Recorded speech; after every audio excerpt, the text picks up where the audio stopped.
Merci de votre attention, Madame, Monsieur. L'actualité ce soir, le retour sur le séjour la semaine dernière aux États-Unis du Premier ministre. Comme ici, Classou et sa délégation ont pris part au forum politique de haut niveau sur la mise en œuvre des ODD, les objectifs du développement durable, les temps forts du séjour tout à l'heure en début de journal.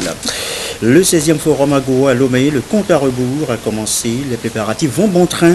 Ce mardi, le comité national d'organisation s'est à nouveau réuni. Le point tout à l'heure dans cette édition. Et puis l'élection Miss Togo 2017, démarrage des super phases régionales. L'étape de Kara ce soir, l'élection est prévue pour le 26 août prochain. Voilà, Madame, Monsieur le sommaire, bienvenue, bonsoir à tous. Ce rappel, pour commencer, du 17 au 19 juillet dernier, eh bien, le Premier ministre, comme Commissaire Classou, était à New York au forum politique de haut niveau sur la mise en œuvre des ODD. Plusieurs autres activités ont meublé le séjour du chef du gouvernement et sa délégation. Retour donc ce soir sur les temps forts du séjour à New York et à Washington avec Isidore Koubatine.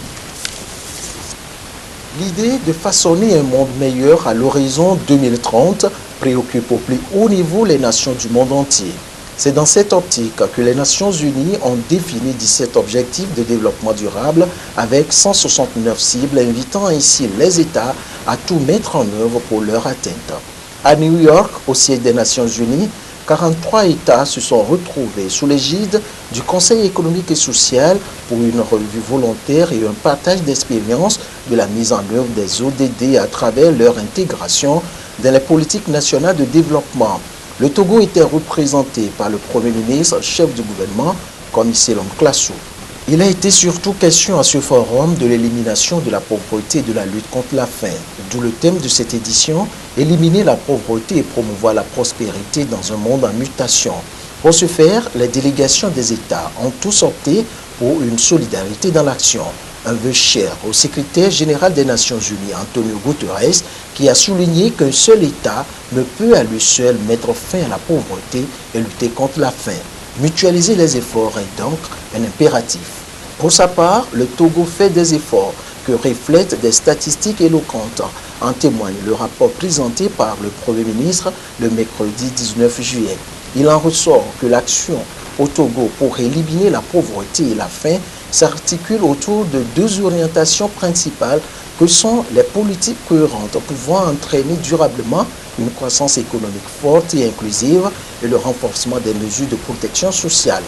Afin de lutter contre la pauvreté chez les couches vulnérables, que sont les femmes et les jeunes, plusieurs programmes et produits financiers sont exécutés. C'est le cas du Fonds national de la finance inclusive. De 2014 à fin mai 2017, 739 338 personnes ont bénéficié de crédits pour un montant de plus de 45 milliards de francs CFA. Conséquence, l'incidence de la pauvreté qui était de 61,7% en 2006 a reculé et se situe à 55,1% en 2015. Le plus spectaculaire en cours d'exécution est le PUDC. Débuté en 2016, ce programme permet au Togo d'œuvrer de manière résolue à la réduction de la pauvreté à travers l'accès aux infrastructures et services socio-économiques de base. La vidéo projetée en complément à la présentation du rapport du Togo a illustré au mieux les prouesses faites par le Togo dans la mise en œuvre des ODD.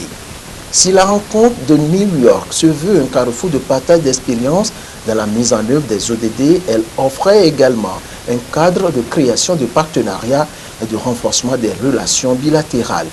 Le chef du gouvernement a pour ce faire eu de nombreux entretiens avec les plus hauts responsables du système des Nations Unies et autres responsables des délégations étrangères, notamment la vice-secrétaire générale des Nations Unies, Madame Amina Mohamed, l'administrateur du programme des Nations Unies, Hachim Steiner, le président du Conseil économique et social des Nations Unies, Frédéric Chava, et la sous-secrétaire générale des Nations Unies et haut représentant des Nations Unies, pour les pays les moins avancés, Madame Katoa Otoe Kamonou.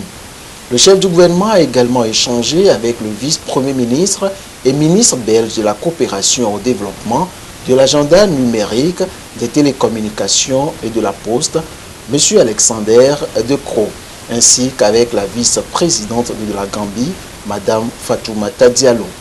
L'autre étape aussi importante du séjour du Premier ministre Commissie Classou et sa délégation aux États-Unis a été la séance de travail avec l'équipe dirigeante de la cellule américaine du MCC à Washington le 21 juillet. Le Premier ministre y a réaffirmé la volonté du Togo à poursuivre les réformes dans les secteurs d'éthique et du foncier, notamment un engagement qui réjouit ses interlocuteurs américains. Sur place au Togo, cette rencontre entre les membres du syndicat national des agents du ministère de la fonction publique et le ministre Gilbert Bohara, ministre de tutelle, en toile de fond, un préavis de grève. Les agents envisagent de réclamer de meilleures conditions de vie et de travail. Les précisions avec Kwasiglé et Edem Soussouko. C'est une rencontre d'échange qu'a eu le ministre Gilbert Bohara avec la délégation du syndicat national des agents du ministère de la fonction publique, le SYNAFPOP. Une rencontre qui fait suite au préavis de grève de 48 heures du 3 au 4 août prochain, déposé sur la table du ministre par le SYNAFPOP. Les syndicalistes revendiquent l'amélioration de leurs conditions de vie et de travail. Le ministre a été clair, il nous a donné sa position par rapport à la manière dont il voit les choses. Nous ne sommes que des porte-parole d'une base. Nous retournerons rendre compte à notre base. Et il a promis être disponible dans les prochains jours pour toute discussion et une bonne entente. Nos revendications portent sur deux aspects. L'amélioration des conditions de travail et l'amélioration des conditions de vie. Pour les conditions de travail, nous exigeons que nous ayons des locaux en pleine et due forme. Et nous réclamons les primes de rendement et les primes de 13e mois, encore appelées la gratification annuelle.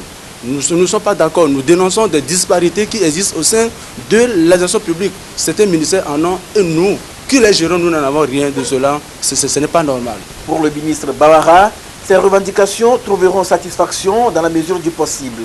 Mais pour l'heure, il en appelle au calme et à la retenue. Eux-mêmes, ils l'ont souligné, nous sommes la maison mère. Nous gérons le reste des personnels et agents publics de l'État. Et nous devons aussi être conscients que les problèmes, les préoccupations auxquelles notre ministère est confronté, ces mêmes problèmes sont rencontrés dans d'autres secteurs et dans d'autres ministères. Et la question est de savoir comment nous faisons, non seulement pour examiner les préoccupations propres à notre ministère, mais également examiner les préoccupations et les problèmes et les doléances qui sont exprimées par les agents et les personnels dans d'autres secteurs et ministères. C'est un message de compréhension, c'est un message d'écoute, c'est un message qui consiste à leur dire « je suis avec vous, nous allons nous battre et travailler ensemble pour améliorer le cadre et l'environnement de travail. Nous allons nous battre et travailler ensemble pour que et les agents du ministère de la fonction publique, mais également les autres agents et personnels publics de l'État, à chaque fois que l'État aura les moyens, puissent améliorer nos conditions de vie et de travail. C'est ce message-là que j'ai. En toute hypothèse, je voudrais profiter pour rassurer les usagers des services publics. Aussi bien au ministère de la fonction publique que dans d'autres secteurs et services publics, il y aura certainement de temps à autre des difficultés, des perturbations et des grèves. Lorsque, malgré la volonté du dialogue et de concertation, les agents concernés décident d'aller en grève. Mais notre rôle en tant que premier responsable de ce ministère et en ce qui concerne l'ensemble des services publics, c'est de veiller à ce qu'il n'y ait pas une interruption dans la continuité du service public. Le ministre Bohara a réaffirmé l'engagement du gouvernement à toujours mettre en relief l'importance du dialogue dans la résolution des revendications des agents de la fonction publique. Le forum AGOA à Lomé début août, le 8 précisément, je vous l'annonçais tout à l'heure en titre, ça se prépare. Illustration, la séance de travail ce mardi du Comité national d'organisation. Les parties togolaises et américaines ont fait le point des préparatifs. Augustin Kossi. Dans quelques jours, s'ouvrent à Lomé les travaux du 16e forum de l'AGOA, une opportunité offerte aux opérateurs économiques de 38 pays de l'Afrique subsaharienne d'être informés sur les mécanismes devant faciliter l'accès aux marchés américains. Les préparatifs vont bon train. Les comités techniques impliqués dans l'organisation de ce rendez-vous d'affaires intercontinental s'activent à tous les niveaux pour la mise en œuvre des différents plans d'action définis. Ici, le comité national d'organisation se concerte avec tous les acteurs et la partie américaine pour avoir une compréhension partagée des avancées enregistrées dans les préparatifs. Nous pouvons dire que nous sommes en train de voir le bout du tunnel. Quand le temps approche, on est sous pression, mais nous pouvons dire que nous avons beaucoup avancé. Tout ce que nous avons à faire au niveau de toutes les commissions, pour la réussite de ce forum est fait. Les tests qui doivent être élaborés, le visa textile, le plan d'utilisation de l'AGOA, tous ces tests sont élaborés aujourd'hui et nous pouvons dire que la partie américaine aussi est contente de la manière dont nous organisons cet événement au Togo. Nous avons envoyé les invitations aux 37 pays éligibles à l'AGOA et pour être sûr qu'ils auront ces invitations, nous avons également envoyé les mêmes invitations à leur ambassade à Washington, à Addis Abeba, à Genève et puis à Bruxelles. Donc aujourd'hui, nous avons déjà eu le retour qu'ils ont eu les invitations. On a aussi un événement préalable qui sera la réunion des experts qui va se tenir le 7 août et ces invitations également sont déjà parties. Le secteur privé et la société civile ont également contribué à la réalisation de ces progrès. Le point focal du forum s'est aussi réjoui de ces avancées dans l'organisation. Satisfait partagé par l'ambassadeur des États-Unis d'Amérique au Togo. Je sais que nous sommes très exigeants pour demander des informations, mais vous êtes tous là avec des réponses très rapides. Je peux vous assurer que nos collègues à Washington, avec qui nous sommes en constant contact, ils sont très impressionnés avec le travail que vous avez fait jusqu'au moment. Je voudrais féliciter nous tous, nos deux équipes, les Togolais, les Américains ici, parce que je pense que nous avons travaillé très étroitement, d'une manière très fructueuse. Et ça a été presque voir le bout du final, mais je sais que de notre côté, nous sommes très très satisfaits du déroulement de ce travail et de la manière que nous avons travaillé ensemble. C'est depuis 2008 que le Togo est éligible à cette loi américaine sur la croissance et les opportunités de développement en Afrique. Même s'il n'exploite pas encore entièrement cet espace d'échanges commerciaux avec les États-Unis, le pays tient bon et maintient le cap sur les années à venir. Plus de 6500 produits agricoles, agro-pastoraux et industriels, les textiles et vestimentaires bénéficient déjà de cette franchise. Le Togo entend, à partir de ce forum AGOA 2017, mettre les chances de son côté afin de permettre à ses opérateurs économiques d'écouler leurs produits vers les États-Unis d'Amérique sans droit de douane. Et voilà, le Togo et l'AGOA, c'est depuis 2008. Retour justement ce soir sur l'historique de cette loi américaine. Comment l'appréhender, un aperçu, les enjeux du forum de Lomé. C'est avec Lucassi. Promulguée en l'an 2000 par le Congrès américain, la loi sur la croissance et les opportunités de développement en Afrique, AGOA, permet aux pays du continent noir d'exporter sur le marché américain plus de 6500 produits référencés dans l'agroalimentaire et le textile sans droit de douane. L'AGOA, concrétisation des aspirations des États-Unis et de l'Afrique subsaharienne, crée d'importantes opportunités pour les pays remplissant les conditions et critères requises pour les échanges économiques et internationaux. Cette loi prévoit également de changer fondamentalement la structure des économies bénéficiaires. Sur ces 10 dernières années, la loi a suscité un accroissement de 500% des exportations africaines aux États-Unis et a créé près de 1,3 million d'emplois. Le Togo a été éligible à ce programme depuis 2008 avec à la clé 6500 produits industriels et agricoles exportés. Il y a effectivement en termes de compétitivité des marchés qui saturent, il y a de nouveaux marchés qui s'ouvrent, le décor est planté, nous avons aujourd'hui de grandes opportunités avec à peine 1% des exportations qui partent des pays d'Afrique subsaharienne vers les États-Unis d'Amérique. Et sur ces 1%, 80% sont essentiellement des industries extractives, donc des industries minières.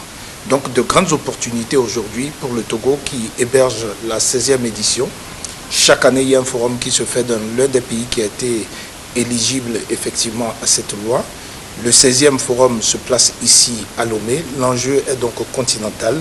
Des opportunités logistiques, comme vous le saviez, Lomé a renoué bien évidemment avec l'organisation des grands sommets internationaux qui vont permettre à tous ceux qui sont dans la logistique, dans le transport, dans l'hébergement, la restauration, de pouvoir effectivement accueillir ces 150 délégations qui vont venir d'Afrique et des États-Unis d'Amérique.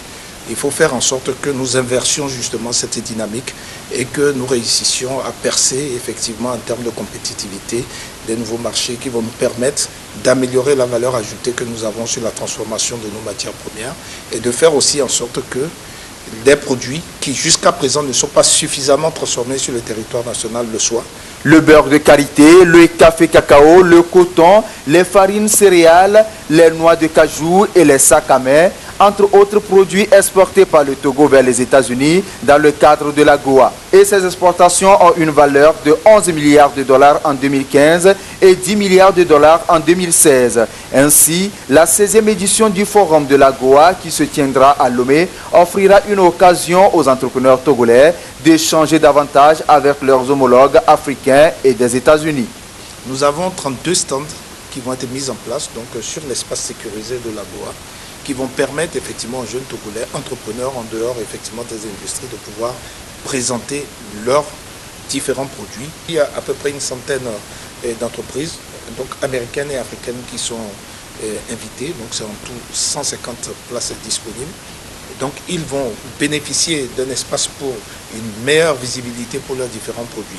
Bien évidemment, il a été également organisé des sorties terrain, donc ils vont nous amener avec nos différents invités à la foire Made in Togo. Donc ça va permettre effectivement aux Américains, aux autres Africains de pouvoir échanger avec nos différents entrepreneurs sur les différents produits et concepts qui les ont amenés à développer un certain nombre de savoir-faire.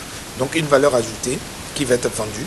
C'est pour ça que nous avons estimé que directement le paysan pourra être concerné avec la chaîne de valeur qui va être mise en place en sorte que effectivement les produits togolais puissent sur leur phase finale être présentés dans leur meilleur costume. Ce 16e forum de l'AGOA axé sur le partenariat pour la prospérité à travers le commerce mettra à contribution tous les acteurs économiques du Togo et d'ailleurs.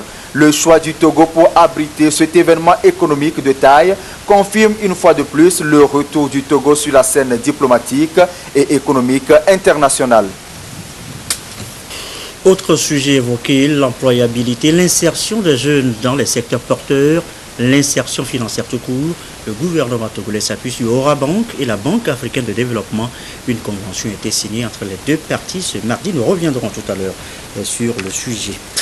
Sur le terrain, cette mission conjointe de suivi des réalisations des projets Pradeb dans la région centrale, but apprécier les entreprises mises en place par les bénéficiaires. Le compte rendu de la marque Bojona. La mission avait pour but de visiter les trois composantes du programme d'appui au développement à la base Pradeb mis en place dans les communautés, à savoir le soutien aux activités des groupements d'intérêt économique, l'appui à l'installation de plateformes multifonctionnelles dans les communautés n'ayant pas accès aux sources d'énergie modernes et la promotion de l'emploi des jeunes. Le programme de développement à la base, le Pradeb, a trois composantes. La première composante, c'est le soutien aux activités généralistes de revenus, des GIE. À ce jour, sur les 66 prévus, on a déjà financé 32. Sur les plateformes, il était prévu 26, nous avons réalisé 30. Donc on a dépassé largement les prévisions. Et sur la troisième composante relative aux jeunes entrepreneurs, il est prévu de financer 195, nous avons actuellement financé 101. Dans la préfecture de Soutbois, la mission a conduit la délégation dans un champ de sorgho. Il est l'œuvre du groupement Tlandoto qui a bénéficié de 2 80 000 francs CFA du Pradeb.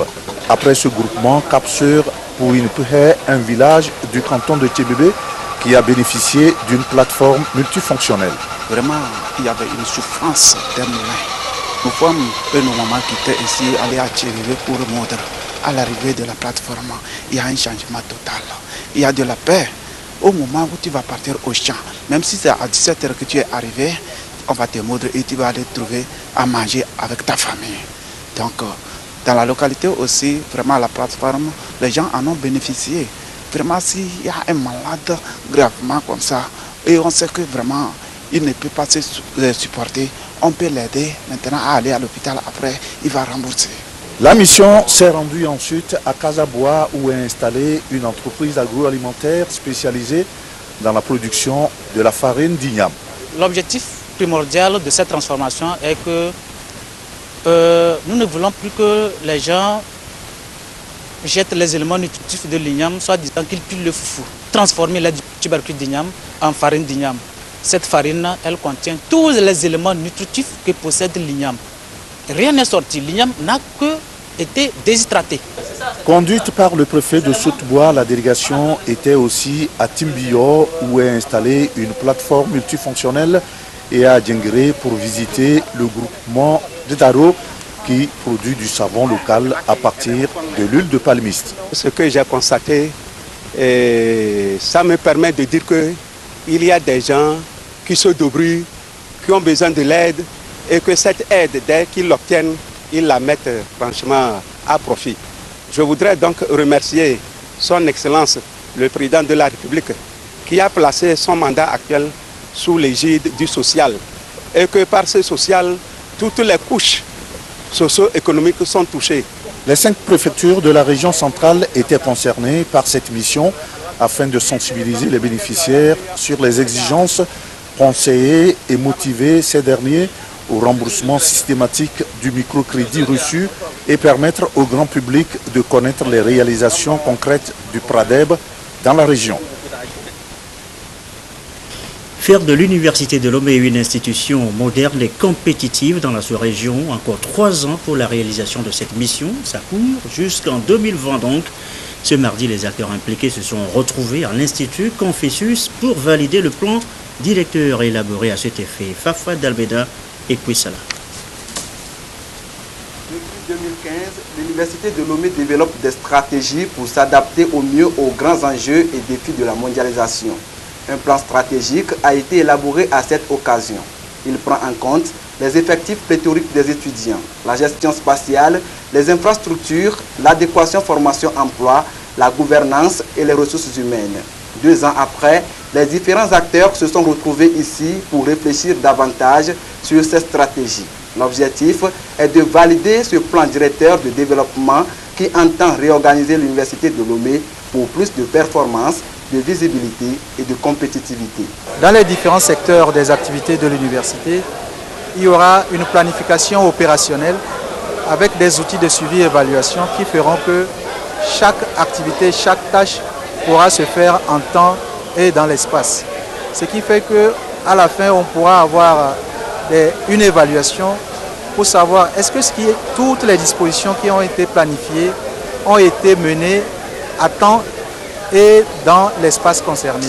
D'ici les 3 années à venir, si toutes les dispositions sont mises en œuvre de façon efficiente, on aura un autre visage, une autre image de l'Université de Lomé.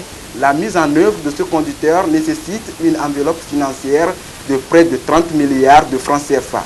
Le comité de pilotage de cet outil de planification nourrit l'espoir et mise sur la collaboration des partenaires de développement dans l'atteinte des objectifs de ce projet dans les 3 prochaines années. L'actualité à l'étranger, les législatives au Sénégal. Les Sénégalais résidant au Togo sont eux aussi dans la fièvre électorale. Ils voteront eux aussi le 30 juillet prochain pour élire leurs députés. La coalition des partis politiques qui soutient le président Macky Sall a organisé hier au centre communautaire de Lomé un meeting pour appeler ses partisans à voter dans la paix et surtout à voter utile. Robert Potovic, la riche article. Encore une semaine et les Sénégalais iront aux urnes pour renouveler leur parlement. La campagne électorale se poursuit et à Lomé, les militants de la coalition des partis politiques Benno Bokk Yakaar du président Macky Sall se mobilisent à travers des meetings de sensibilisation. Des rencontres au cours desquelles les premiers responsables de la coalition appellent la diaspora non seulement à voter librement, mais aussi dans la paix. J'appelle tout le monde pour vous dire que le Sénégal c'est un pays et on doit aider notre président à réaliser ses rêves, à réaliser le plan Sénégal émergent, qui est cher en nous. Mais que tout le monde fasse preuve de discipline et de calme. Que chaque Sénégalais puisse prendre sa carte, aller à l'ambassade du Sénégal le 30, voter et retourner à la maison calmement et attendre les résultats. On n'a pas besoin de s'insulter, on n'a pas besoin de se jeter des cailloux. Les dirigeants de la coalition appellent les Sénégalais à voter utile et selon la vision et des réalisations de chaque leader. Si on prend sur le plan ici, local, Macky Sall a donné 75 millions à nos soeurs, à nos mamans, à nos femmes pour travailler. Il a donné 50 millions dans tous les pays. Mais exceptionnellement au Togo, il a donné 75 millions. Ça, c'est le premier point. Le deuxième point, il nous a promis un bus qui fera Lomé-Demdik, c'est-à-dire Lomé-Dakar, Dakar-Lomé. Pour cette 13e législature, la diaspora aura ses représentants qui seront au nombre de 15, ce qui portera à 165 les élus à l'Assemblée nationale. Les élections sont prévues le dimanche 30 juillet 2017 et les Sénégalais résidant au Togo voteront à leur ambassade. Le reste de l'actualité, la CEDEAO envisage une coopération en matière de gestion des ressources forestières entre ses États membres. Un document dit « Programme d'investissement forestier » a fait l'objet d'études cette semaine à Lomé. Midi Simba, Carmel Madjiaka. Face à la dégradation avancée des forêts dans la sous-région ouest africaine, la CEDEAO et la FAO ont signé en septembre 2015 un plan de convergence pour la gestion et l'utilisation durable des écosystèmes forestiers en Afrique de l'Ouest. Dans ce sens, la FAO a accompagné le Togo dans la formation en mars dernier d'un programme national de reboisement qui prévoit de reboiser 300 000 hectares de forêt d'ici à 2022. Pour parvenir à cet objectif, un document dénommé « Programme d'investissement forestier » a été élaboré. Les acteurs impliqués dans ce secteur sont ici pour valider ce document. Et il est aujourd'hui question pour notre pays de voir au niveau des 7 domaines prioritaires déclinés dans le plan de convergence quelles sont les priorités nationales. Et c'est à partir de ces priorités nationales qu'on va faire des costings et voir qu'est-ce que nous pouvons faire, qu'est-ce que l'État va pouvoir donner dans le secteur forestier, qu'est-ce que les privés vont pouvoir donner et qu'est-ce que les partenaires techniques et financiers peuvent donner pour que le secteur forestier puisse encore améliorer sa contribution dans le produit intérieur brut de notre pays. C'est depuis 2013 que la CEDEAO s'est engagée à œuvrer pour créer une coopération en matière de gestion des ressources forestières au sein de son espace. Les 15 pays membres devront donc adopter leur programme d'investissement forestier. Des plans qui devront aboutir au 4e trimestre de cette année à un programme régional. Nous sommes en tout cas très ravis qu'une fois doté de cet outil, je voudrais dire le programme régional d'investissement forestier, nous allons renforcer les capacités des États à mieux coopérer à travers des directives régionales qui puissent permettre à ce que nous pouvons une fois de plus renforcer la mise en œuvre des lois et des règlements nécessaires pour que au niveau de la sous-région, que la libre circulation des produits forestiers serait une réalité. Une fois adopté, ce document servira de feuille de route dans la mise en œuvre effective du programme national d'investissement forestier au Togo. Cadre de la culture, conservateur de sites et guide touristique du Togo et du Bénin en réunion à Lomé, il s'agit de partager les pratiques traditionnelles de gestion des sites du patrimoine culturel. Les échanges ont commencé ce matin. Zadiel, Mikani, Rachel Aokou. Le Togo dispose de près de 300 sites et monuments qui constituent son patrimoine culturel. Des stratégies sont en place pour assurer une bonne gestion de ces richesses, mais la population locale est souvent tenue à l'écart. Aujourd'hui, il est question de corriger cette situation. À cette rencontre, le Togo et le Bénin échangent sur leurs mécanismes et pratiques traditionnelles de prise en charge des sites. Et il y a donc des savoir-faire traditionnels qui existent en la matière. Et donc, l'UNESCO a demandé une étude sur les mécanismes et pratiques traditionnelles de gestion des sites. Et nous partageons un site inscrit sur la liste du patrimoine culturel avec le Bénin. Il s'agit donc du site Koutamako. Et donc, de part et d'autre de la frontière, on a demandé aux experts qui ont fait des études pour relever donc les pratiques traditionnelles qui vont être présentées et améliorées pour que les gestionnaires des sites et les guides puissent les utiliser pour une meilleure protection et pour une meilleure conservation du patrimoine culturel, qui d'ailleurs s'inscrit dans l'objectif 11 des objectifs du développement durable. Après 3 jours d'échange et de partage, les deux pays vont actualiser leur plan de gestion des sites tout en les adaptant aux réalités de leur milieu. Ceci permettra de les conserver plus longtemps et de mieux les Culture encore, ce concours inédit, un concours de meilleur manager de groupe WhatsApp, un groupe de discussion sur la carrière musicale de Singila. Et vous le savez, l'artiste franco-centrafricain était à Lomé samedi dernier pour un concert de 2 arrêts. Il était sur scène samedi dernier au Palais des Congrès de Lomé avec une foule immense qui jubilait de joie face à ses prestations.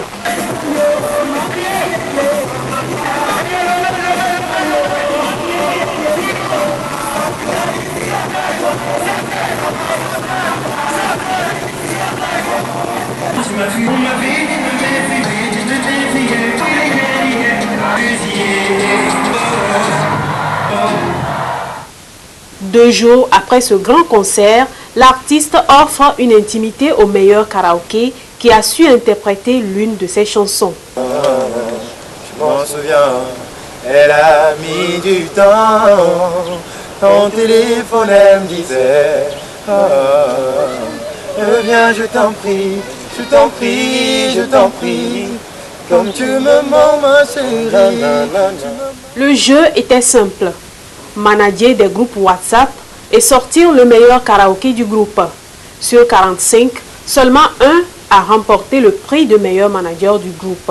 On essaie de rassembler les gens, de faire aussi la publicité de la venue de Singila, de ses chansons, les chansons qui vous ont touché dans ces albums. Et aussi on a fait le karaoké pour pouvoir représenter notre groupe. Et le karaoké consiste à chanter, faire une vidéo en interprétant une chanson de Singila.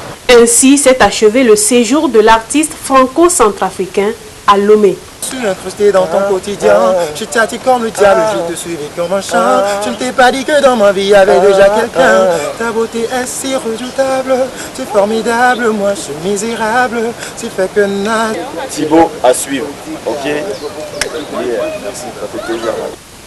À suivre ensuite cette question qui va succéder à Balbina d'Almeida Miss Togo 2016. La réponse ce sera le 26 août à Lomé. Avant d'en arriver, le comité Miss Togo procède actuellement au super régional de sélection des candidates. Celle de Kara s'est tenue le samedi dernier. Nestor Mouchon.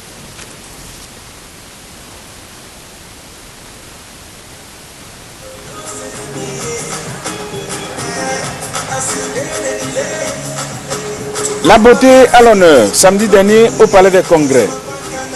17 candidates se sont lancées à Kara dans la course pour la plus belle fille du Togo édition 2017. Le comité Miss Togo a apporté une innovation dans cette compétition de la reine de la beauté. Il a opté pour 2 phases de sélection super régionale et une phase finale. Cette soirée compte pour la phase super régionale de Kara. Les candidates sont issues des régions centrales, Kara et Savane. Elles ont été soumises à l'épreuve de l'interview, à la sortie en maillot de bain et à la prestation de musique traditionnelle.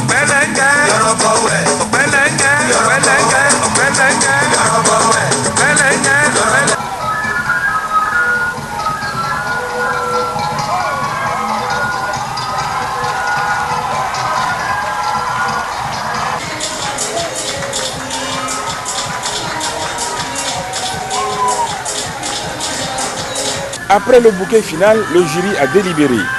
Mademoiselle Nadine Oussone Nassissini, 1,77 m pour 60 kg, étudiante en 3e année en communication, a été couronnée Miss Super Régionale de Kara. Je suis vraiment émue, je suis vraiment contente d'être élue pour la grande finale à Lomé. Je compte me préparer pour affronter les autres candidates parce que je sais que la bataille ne sera pas facile, mais je vais quand même me préparer parce que je vais être la future Miss Togo 2017. Mariette Adjo Kotoklo est la première dauphine et Marie Amévi Tété la deuxième. En plus des 3, 5 autres candidates ont été retenues pour la suite de la compétition Miss Togo. Le comité Miss Togo est satisfait de la soirée de Kara. C'est l'applaudimètre qui nous permet de savoir si la soirée est acceptée ou pas. Et à mon humble avis, c'est à une hauteur suffisante qui nous permet de nous dire quand même que la qualité y est. Je crois quand même que la soirée est plutôt bien réussie pour une première super régionale. Reste à connaître les élus des régions Plateau et Maritimes. Cette phase va se dérouler à Lomé le 29 juillet. La finale de l'élection Miss Togo 2017 aura lieu le 26 août, toujours à Lomé. Et voilà, après ça, on peut passer une très belle soirée. Fin de cette édition. Merci à vous qui nous suivez encore ce soir sur la télévision togolaise. Et comme d'habitude, toujours fidèlement, belle soirée donc.